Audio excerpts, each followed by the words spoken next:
The village of Holoko in northern Hungary still maintains the centuries-old tradition of soaking women at Easter with buckets of cold water. The village hosts the country's major Easter festival each year, and many groups of men and women dressing up in folk costumes and getting drenched several times. The soaking of women is a tradition that stems from pagan fertility and cleansing rites and was widely practiced across Central and Eastern Europe for centuries. Today, the tradition of dousing women with buckets of cold water is usually replaced by a quick spray of perfume over women's heads. In the old days, they used to water the village with water from the well regardless of the weather, whether it was raining, snowing or the sun was shining.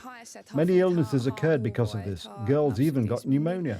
However, this did not tear so I'll do that again. In the old days, they used to water the village with water from the well regardless of the weather, whether it was raining, snowing or the sun was shining. Many illnesses occurred because of this.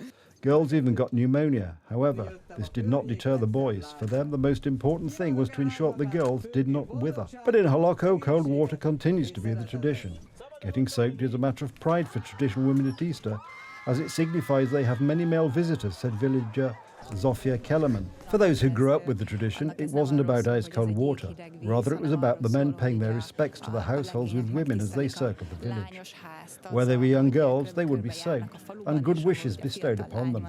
The belief was that those who were soaked would never wither away. I recall from my childhood that it was a cherished memory. We counted how many men visit each of us, and we prepared for their arrival by painting eggs. To be honest, my primary motivation is the palinka. It's my best answer. I enjoy the palinka, and in return the girls give it to me. What more could one wish for? Thousands of visitors attend each year, also receiving their share of water sprinkling in the streets of the UNESCO World Heritage List village.